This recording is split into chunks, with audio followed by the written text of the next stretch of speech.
भारत दुनिया में सबसे तेजी से आगे बढ़ती हुई अर्थव्यवस्था बना हुआ है और अब देश और एक बड़े सेक्टर में बड़ा प्लेयर बनने वाला है। इसके लिए सरकार ने बड़ा दांव खेल दिया है। दरअसल भारत सरकार ने अर्जेंटीना में 5 लिथियम ब्राइन ब्लॉकों के अधिग्रहण के लिए समझौता कर लिया है।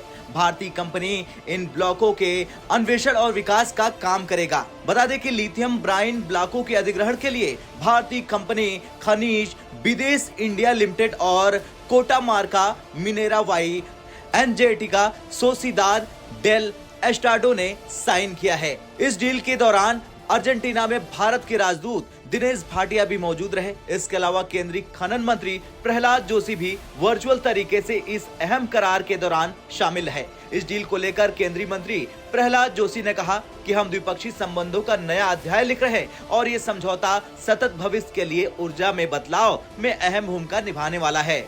इस डील के तहत भारतीय फर्म खनिज विदेश इंडिया लिमिटेड अर्जेंटीना का कोटामार्का स्टेट में 15,703 हेक्टेयर जगह में लिथियम की खोज के लिए 5 ब्लॉक में खनन शुरू करेगी। इस प्रोजेक्ट की लागत करीब 200 करोड़ रुपए होगी। बता दें कि KABIL की स्थापना अगस्त 2019 में हुई थी। ये केंद्र सरकार के 3 संस्थानों का ज्वाइंट वेंचर है, जिसमें national aluminium company limited, mineral exploration company limited और हिंदुस्तान कॉपर लिमिटेड शामिल है। ये भारत में इस्तेमाल के लिए विदेशों में रणनीतिक खनिजों की पहचान, अधिग्रहण, विकास और प्रसंस्करण का काम करती है।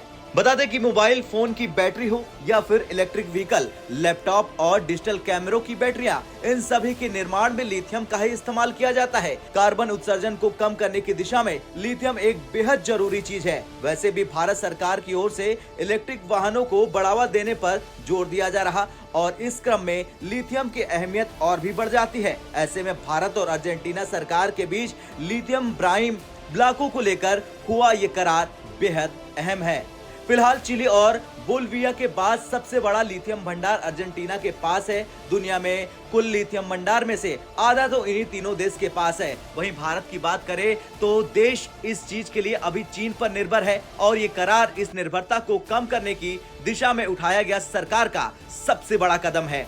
हालांकि बीते साल भारत के जम्मू कश्मीर में भी लिथियम का बड़ा भंडार खोजा गया था। इसमें 5.9 मिलियन टन लिथियम रिजर्व होने की बात सामने आई थी। भारत में लिथियम का 100% आयात किया जाता है। वाणिज्य मंत्रालय के आंकड़े के अनुसार 2022-23 में 2.8 अरब डॉलर यानी लगभग 23,000 करोड़ रुपए की लिथियम आयन बैटरी दूसरे देशों से खरीदी हुई है। इसमें से 95% लिथियम आयन बैटरी की खरीदारी अकेले चीन और हांगकांग से की गई है। खैर, आपका क्या कुछ कहना है? जिस तरह से अब भारत चीन से निर्भरता कम करके अर्जेंटीना में खेलने जा रहा बड़ा दांव, उसे लेकर कमेंट कर जरूर बताएं। ब्यूरो रिपोर्ट, भारत तक।